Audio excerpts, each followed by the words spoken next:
സങ്കീർത്തനമാണ് സങ്കീർത്തനം 4. അവൻ ഇപ്രകാരം പറയാണ്: എന്റെ നീതിയായ ദൈവമേ, ഞാൻ വിളിക്കുമ്പോൾ ഉത്തരം പറയുന്നു. ഞാൻ ഞെരുക്കത്തിൽ ഇരുന്നപ്പോൾ നീ എനിക്ക് വിശാലത വരുത്തി. രണ്ട് വേടുകളാണ് ഇവിടെ പറയുന്നത്. ഒന്ന് ഞെരുക്കം, രണ്ട് വിശാലത. ആമേൻ. ഞെരുക്കത്തിൽ ഇരുന്നപ്പോൾ നീ എന്ത് ചെയ്യുക? എനിക്ക് വിശാലത വരുത്തി. ആമേൻ. നമ്മുടെ എല്ലാവരും ജീവിതത്തിന്റെ അനുഭവമാണ്. ഞെരുക്കമുണ്ട്, വിശാലമായ അനുഭവം നമ്മുടെ ജീവിതത്തിൽ എല്ലാവരുടെയും ജീവിതത്തിൽ ദൈവം നൽകിയിട്ടുണ്ട്. ആമേൻ. ഞെരുക്കത്തിൽ ഇരുന്നപ്പോൾ എന്ത് ചെയ്യുക? ദൈവത്തെ വിളിച്ചപേക്ഷിച്ചു. ദൈവം നമുക്ക് വിശാലത നൽകി. ആമേൻ. ആമേൻ.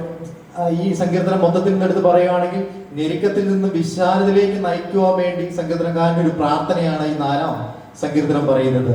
ആമേൻ. നമുക്കറിയാം, ഞെരുക്കത്തിൽ ഇരിക്കാത്തവര് ആരുമില്ല. ആമേൻ. മറ്റൊരു വിശാലതയ്ക്ക് വേണ്ടി, ഒരു വിശാലത ലഭിച്ചു, മറ്റൊരു വിശാലതയ്ക്ക് വേണ്ടി ആഗ്രഹിക്കുന്നവരും ഉണ്ട്. ആമേൻ. നമ്മൾ എന്ത് ചെയ്യാം? അവൻ മാനുഷികമായി എന്ത് ചെയ്യാം? പലതും നമ്മൾ ചിന്തിക്കാറുണ്ട്, അവൻ പലതിനും നമ്മൾ ആശ്രയിക്കാറുണ്ട്. എന്നാൽ നാം വാസ്തവമായി ആശ്രയിച്ചാൽ വിടുതൽ നൽകുന്ന ഒരു കർത്താവ് നമുക്കുണ്ട്. അതാണ് നമ്മുടെ പ്രാഗൽഭ്യം എന്ന് പറയുന്നത്.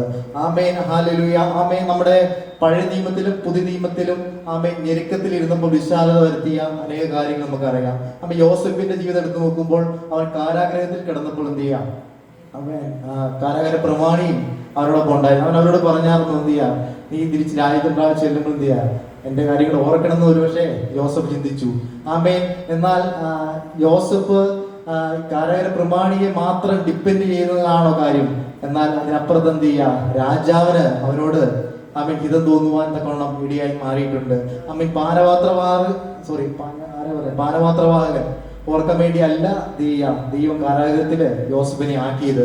എന്നാൽ ആമേൻ പാനപാത്രവാഹകൻ മറന്നുപോയാൽ എന്ത് ചെയ്യാം? മറക്കാത്ത ഒരാള് യോസഫിനുണ്ട്. അവനെന്ത് ചെയ്യുക? ആ രാജ്യത്തിന്റെ മന്ത്രിയാക്കി മാറ്റിയ ദൈവമുണ്ട്. കാരാഗ്രഹത്തിൽ നിന്നും അവൻ രാജ്യത്തിന്റെ മന്ത്രിസഭയിലേക്ക് മന്ത്രിയാക്കി എന്ത് ചെയ്യുക? യോസഫിനെ ദൈവം മാറ്റി. അവൻ ചിലരൊക്കെ അവന്റെ കൂടെ കിടന്നവരെന്ത് ചെയ്യുക? അവന് വേണ്ടി റെക്കമെൻഡ് ചെയ്യായിരുന്നു. എന്നാൽ അവരാരും റെക്കമെൻഡ് ചെയ്യാതിരുന്നപ്പോഴും എന്ത് ചെയ്യുക? ദൈവം അവന് വേണ്ടി അവനെ ഓർത്ത് അവന്റെ ഞെരുക്കത്തിൽ നിന്ന് ദൈവം അവനെ വിശാലതയിലേക്ക് ദൈവം നടത്തി. ആമേ. ഇന്നത്തെ നമ്മുടെ സ്ഥിതിയെ മാറ്റുവാൻ അവൻ കഴിവുള്ള ഒരാളെന്ന് പറയുന്നത് നമ്മുടെ കർത്താവ് മാത്രമാണ്. മാനസികമായ പലരെ അദ്ദേഹം നമ്മളെ സഹായിച്ചിരുന്നുവെങ്കിൽ, ഇദ്ദേഹം നമ്മളെ സഹായിച്ചിരുന്നെങ്കിൽ നമ്മൾ ചിന്തിച്ചേക്കാം. ഇദ്ദേഹത്തിൽ നിന്ന് നമുക്ക് എന്ത് ചെയ്യാം? അനുകമ്പ ലഭിച്ചുവെന്ന് നമ്മൾ പലപ്പോഴും എന്ത് ചെയ്യാം? ചിന്തിച്ചേക്കാം. എന്നാൽ ഇന്ന് പകൽ അവൻ വചനം പറയുന്നു, മാനസികമായ ഒന്നും എന്ത് ചെയ്യുക? ശാശ്വതമല്ല. നമുക്ക് ശാശ്വതമായ ഒന്ന് നമ്മുടെ കർത്താവ് മാത്രമാണ്.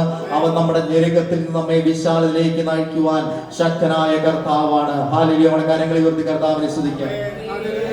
പുതിയ നിയമത്തിലേക്ക് വരുമ്പോൾ നമുക്കറിയാൻ കഴിയും, ഞെരുക്കത്തിൽ ഇരുന്നവരെ വിശാലതയിലേക്ക് നടത്തിയ ചില കാര്യങ്ങൾ നമുക്കറിയാൻ പറ്റും. 38 വർഷമായി ബെഥസ്ത കുളക്കടവിൽ കിടന്ന എന്ത് ചെയ്യാ? ഒരു മനുഷ്യനെ നമുക്ക് എല്ലാവർക്കും അറിയാം. അവൻ 38 വർഷമായി എന്ത് ചെയ്യാ?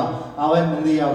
കുളം കലങ്ങുമ്പോൾ ഞരങ്ങി കുളത്തിന്റെ അടുത്ത് വരുമ്പോൾ മറ്റൊരാള് ആ കുളത്തിൽ എന്ത് ചെയ്യാ? ഇറങ്ങി കാണും. കഴിഞ്ഞ 38 വർഷം എന്ത് ചെയ്യാം? ഞരങ്ങി അവന്റെ ജീവിതത്തിൽ കടന്നുപോയി. എന്നാൽ ഒരൊറ്റ നിമിഷം കൊണ്ട്, ഒറ്റ നേരത്തെ വാക്കുകൊണ്ട് അവന്റെ ജീവിതം എന്ത് ചെയ്യുക? അവന്റെ ഞരക്കത്തെ മാറ്റി, അവന്റെ ഞരക്കം മാറ്റി, അവന്റെ കിടക്ക മാറ്റി.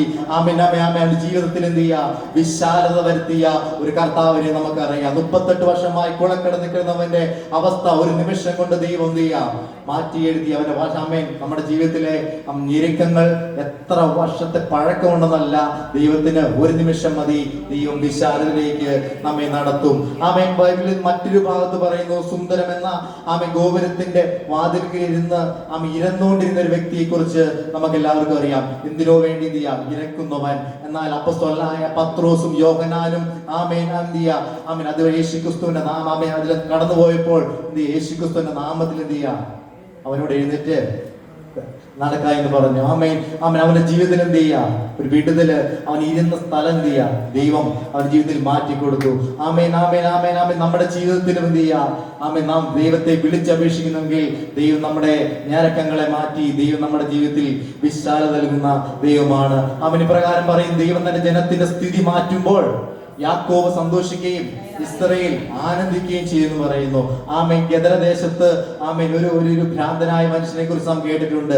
യേശു എന്ത് ചെയ്യുക? ആമേൻ അങ്ങോട്ട് ആ ദേശത്തേക്ക് കടന്നു നിന്നപ്പോൾ ആമേൻ കല്ലറകൾക്കുള്ളിൽ ആമേൻ നഗ്നനായി ആമേൻ ശരീരങ്ങൾ മുറിവേൽപ്പിച്ച് ആർക്കും പിടികൊടുക്കാതെ ആമേൻ ആമേൻ ആമേൻ വളരെ ഭീകരമായ അന്തരീക്ഷം സൃഷ്ടിച്ചുകൊണ്ടിരുന്ന സുബോധമില്ലാത്ത വ്യക്തി എന്ത് ചെയ്യുക? യേശു കടന്നു നിന്നപ്പോൾ അവന്റെ ജീവിതത്തിൽ നിന്നുള്ള സകല ഭൂതങ്ങൾ വിട്ടുമാറി അവൻ സ്വതന്ത്രനായി, അവൻ നല്ല വസ്ത്രം ധരിച്ച് യേശുവിനെ പാദപീഠത്തെ വന്നിരുന്നു. അവന്റെ ജീവിതത്തിൽ ഞെരുക്കം എന്ന് പറയുന്നത് ആ ഒരു കല്ലറയ്ക്കൽ ആ ഒരു തടവറയിൽ ആ ഒരു ഗുഹയിൽ ഇരുന്ന അവസ്ഥയിൽ നിന്ന് യേശു അവന്റെ ജീവിതത്തിൽ വന്നപ്പോൾ അവൻ പുറത്തു വന്ന് അവന്റെ ജീവിതത്തിൽ ഒരു വിശാലമായ ഒരു അനുഭവം എന്ന് ആമേൻ വരുവാൻ ഇടയായിത്തീരുന്നു. ആമേൻ. വിശാലത എന്ന് പറയുന്നത് തീർത്തും ഭൗതികമായ ഒന്നല്ല. ആമേൻ. നമ്മളെ സംബന്ധിച്ച് ഈ ആത്മീയമായ വിശാലത നൽകുന്ന ഒരു ദൈവം ആമേൻ ആണ്. ഹല്ലേലൂയ. നാം ഒന്ന് ആമേൻ ചിന്തിച്ചതുപോലെ തന്നെ കടവിൽ കിടന്നവന്റെ എന്ത് ചെയ്യാം? കിടക്ക ദൈവം മാറ്റി. ആമേൻ. ദേവാലയത്തിന്റെ വാതിലിൽ കിടന്നവന്റെ ഇരിപ്പിടം ദൈവം മാറ്റി. ആമേൻ. ഗദരദേശത്ത് കല്ലറയിൽ കിടന്നവന്റെ പാർപ്പ് ദൈവം മാറ്റി. ഞെരുക്കത്തിൽ അവൻ ഏതൊരവസ്ഥയിലാണോ ഇരുന്നത് ഓരോരുത്തരുടെ അവസ്ഥയറിഞ്ഞ് അവരെ വിശാലയിലേക്ക് നടത്തുന്ന ഒരു ദൈവമാണ് നമ്മുടെ ദൈവം. ദൈവത്തിന്റെ പാദപീഠ ഇന്നിരുന്നാൽ നമുക്ക് എന്ത് ചെയ്യാം? ഇരുന്നാൽ ആമേൻ കഴിയാത്ത മറ്റൊന്നുമില്ല. ദൈവം നമ്മെ വിശാലയിലേക്ക് നയിക്കും. അതുകൊണ്ടാണ് സങ്കീർത്തനം 4:1 പറയുന്നത്, എന്റെ നീതിയായ ദൈവമേ ഞാൻ വിളിക്കുമ്പോൾ ഉത്തരം വരണമേ. ഞാൻ ഞെരുക്കത്തിലിരുന്നപ്പോൾ നീ എനിക്ക് വിശാലത വരുത്തി. സങ്കീർത്തനകാല ജീവിതത്തിൽ അനവധി അനുഭവങ്ങളിൽ ദൈവം വിശാലത വരുത്തിയിട്ടുണ്ട്. അതുകൊണ്ടാണ് ഉറപ്പോടെ പറയുന്നത്, ഞാൻ ഞെരുക്കത്തിലിരുന്നപ്പോൾ നീ എനിക്ക് വിശാലത വരുത്തി. ഇന്ന് പകൽ നമുക്കും പറയാൻ കഴിയട്ടെ, നമ്മുടെ ഞെരുക്കത്തിൽ കർത്താവ് നമുക്ക് ഇത്രത്തോളം വിശാലത നൽകി. നമ്മുടെ സഭയ്ക്ക് ദൈവം ഇത്രത്തോളം വിശാലത നൽകി. ദൈവം നമ്മെ എന്ത് ചെയ്യാം? പിന്നെയും ദൈവം വഴി നടത്തിയാണ്. ഈ സങ്കീർത്തനം അവസാനിക്കുന്ന ഇപ്രകാരമാണ്, ഞാൻ സമാധാനത്തോടെ കിടന്നുറങ്ങും, നീയല്ലോ യഹോവ എന്നെ നിർഭയം വസിക്കുമാറാക്കുന്നത്. യാതൊരു ഭയമില്ലാതെ ആമേൻ നിർഭയമായി ദൈവമേ നമുക്ക് കിടന്നുറങ്ങാൻ കഴിയുന്നുവെങ്കിൽ ദൈവം നൽകിയ വിശാലതയാണ്. ഇന്ന് പകലാമേ നാം ലോകത്തിൽ നിന്ന് നാം വേർതിരിച്ച് നമ്മെ കാണുന്നെങ്കിൽ നമ്മുടെ ജീവിതത്തിൽ എന്ത് ചെയ്യാം? നിർഭയമായി നാം വസിക്കുന്നതാണ്. ദൈവം നമ്മുടെ ജീവിതത്തിൽ ഞെരുക്കം മാറ്റി നമുക്ക് വിശാലത നൽകി ദൈവം നമ്മെ നടത്തുന്ന ദൈവമാണ്. ആമേൻ. ഹല്ലേലൂയ, ഹല്ലേലൂയ. ആമേൻ. ദൈവത്തിന്റെ പാദപീഠ നാം ഓരോ നിമിഷം കടന്നുവന്നിരിക്കുമ്പോൾ ദൈവം നമ്മെ കൂടുതലായി വിശാലതയ്ക്ക് ദൈവം നമ്മെ നടത്തുന്ന ദൈവമാണ്. ഈ സങ്കീർത്തനങ്ങൾ ദൈവം അനുഗ്രഹിക്കട്ടെ. ആമേൻ. ദൈവം നമ്മുടെ പ്രാർത്ഥന കേട്ട് നമ്മുടെ ഞെരുക്കത്തിൽ നിന്ന് നമ്മളെ വിശാലതയിലേക്ക് നയിക്കുന്ന ദൈവമാണ്. കാര്യങ്ങളെ കുറിച്ച് കർത്താവിനെ സ്തുതിക്കാം. ദൈവം നമ്മെ